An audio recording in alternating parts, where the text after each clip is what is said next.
finally, Judge, if you'll allow them to come up together, the father and mother of Mr. Coleman. Certainly.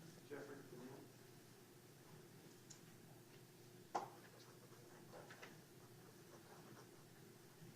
Will you all raise your hand? I solemnly swear affirm the testimony that you about to give in this matter to be the truth, the whole truth, nothing but the truth, sir. Thank you. Yana, on behalf of the Coleman family, we would like to thank you for this opportunity to speak before your courts and to speak about our wonderful son, Bradley Coleman. To the jury, thank you so much. Besides learning of the murder of our son and having to address the courts and to stand before these guys that murdered our son, this has absolutely been the hardest thing that we've ever had to do in life. Your Honor, may I reintroduce to you who our dear son, Bradley Coleman, who he was.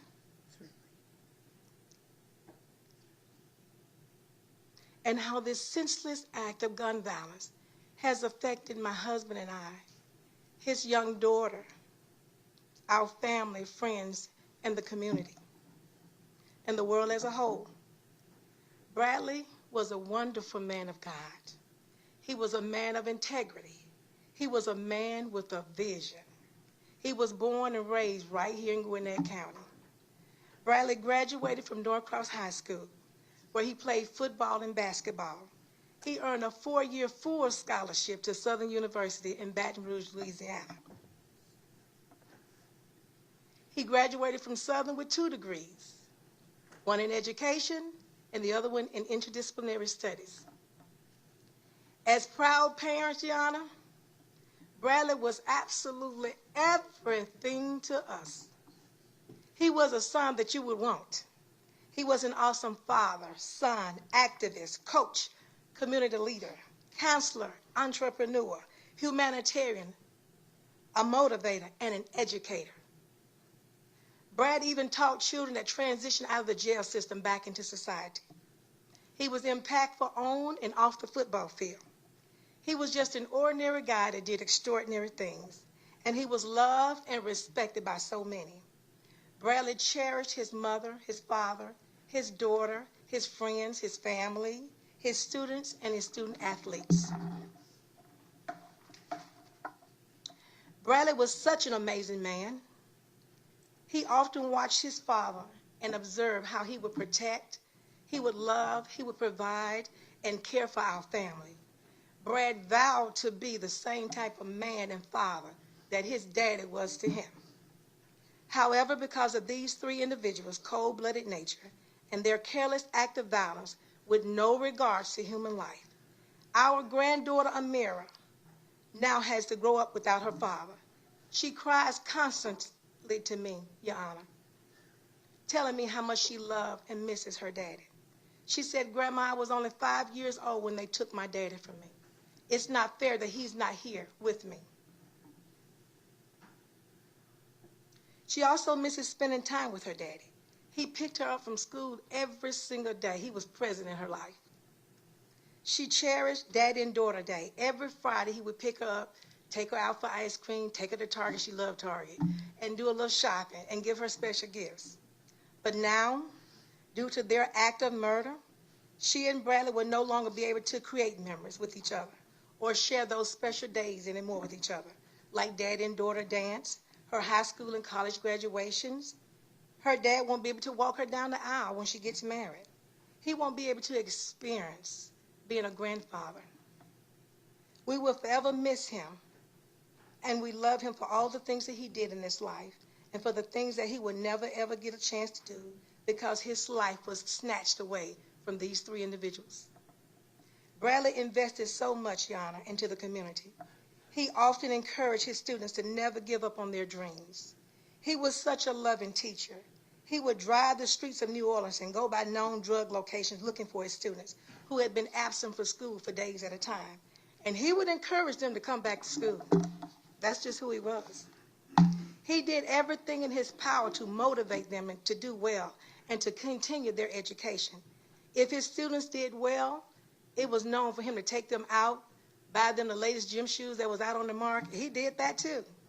And I remember him sharing with me one of his female students had gotten pregnant with little to no help from the father or her family.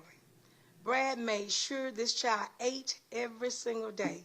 He bought her clothes and shoes, and he rallied around her and was that support system to her. He even got the co-workers, the other teachers in the school, and they threw her a baby shower to make sure when that unborn child was born, she had everything she needed for her baby. That's who my baby was. He was truly a gift to the world who inspired so many. And one of the most amazing things about him, Your Honor, I know they talked about how tall he was. He was 6 feet, 9 inches tall. But guess what? He was a gentle giant with a heart of gold. He gave so much, Your Honor, to so many people. And he never required anything back, never. And I remember when he passed away, he said, before he passed away, he said to me, Your Honor, he said, Mama, you don't know who I am. You won't know till I'm gone. He said, you'll understand who I am. And my husband and I, we didn't understand. We knew Bradley was a good person. We knew he was a loving person, but we didn't understand until he was gone. So many people came to us and told us how much good he sowed into them. It blew my mind. And now I understand that my husband and I not only gave birth to a child, we gave birth to a legacy, because that's who he is. Bradley was known for feeding and clothing the homeless. Several times he literally took the shirt off his back and would bless a homeless person with. His heart was always, Your Honor, to serve and to give back to the community and to bless people that was less fortunate. He led and marched in the Black Lives Matter protest in Atlanta, Georgia. His vision led him to coordinate the Togetherness Project, which he led in the city of Norcross. The purpose of his project was to bridge the gap in the communities and shine light on systematic inequality and worldwide problems that we face in the world today. Bradley's entrepreneurial spirit led him to create his own clothing line, Posture Collection. He most definitely left his imprint on this world. Even though Bradley accomplished so much in such a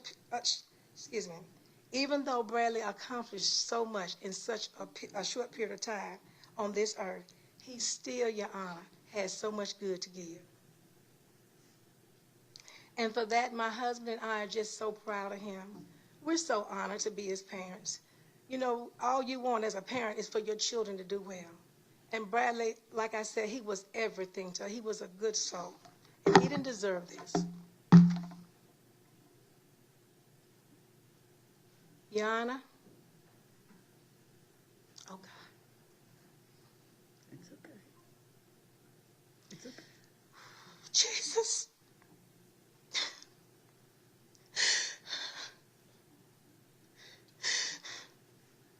Your Honor, we love him.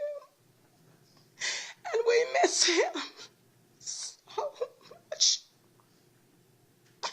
Your Honor, a parent should never, ever have to bury their child. They're supposed to bury us.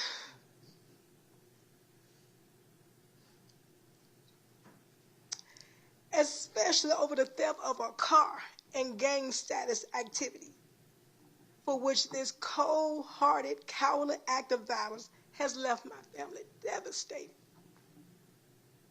Our son, Bradley Lamar Coleman, was shot in the head at point-blank range with the 9mm handgun, execution style, by these 3 individuals. The bullet entered his skull, traveled through his brains, and exited through his neck. He was shot and killed, left dying, choking on his blood, bleeding out on a hot pavement at a local Quick Trip. Your Honor, he didn't deserve that. His death certificate says that he died within seconds. Your Honor, they didn't show him no mercy. And because they wanted to take his car into gang status and gang activity, this is simply unconscionable. Our son, again, did not deserve it. My husband and I did not deserve it. His daughter did not deserve it. His friends and family did not deserve it. His student athletes, they did not deserve this.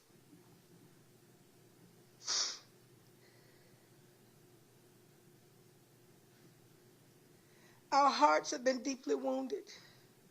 We do not want another parent, child, sister, relative, friend to suffer at the hands of these three individuals: Josiah Hughley, David Booker, Miles Collins, ever again. It's important that they don't ever have the freedom to commit another heinous crime like this again, and to bring so much pain and sorrow to another family ever in life. I have no doubt, Your Honor, in my spirit, if given the opportunity, they will do it again. Next time it may be your child, your grandchild, your husband, even you, Your Honor.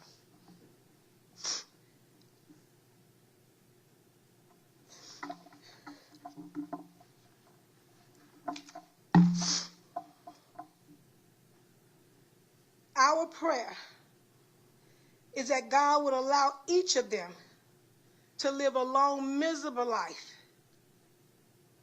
and that they will rot in their prison cells for the rest of their miserable life for the murder of our son. They took a father away from a daughter, a 5-year-old daughter. They took a son, Your Honor, from their parents. They took a teacher and a coach from his students and student athletes. And they took a natural-born leader from this world. And now today, Your Honor, is the day of reckoning. That which they have sown, now shall they reap. Your Honor, due to this tragic and horrific manner in which our son Bradley Coleman was murdered, we respectfully ask that you show them no mercy as they showed my baby none. We also respectfully ask that each individual receive the maximum sentences for each guilty charge without parole. It is our sincere hope and deepest prayer, Your Honor, that you please take our request into consideration when making your decision on the sentencing. Your Honor, thank you and God bless you.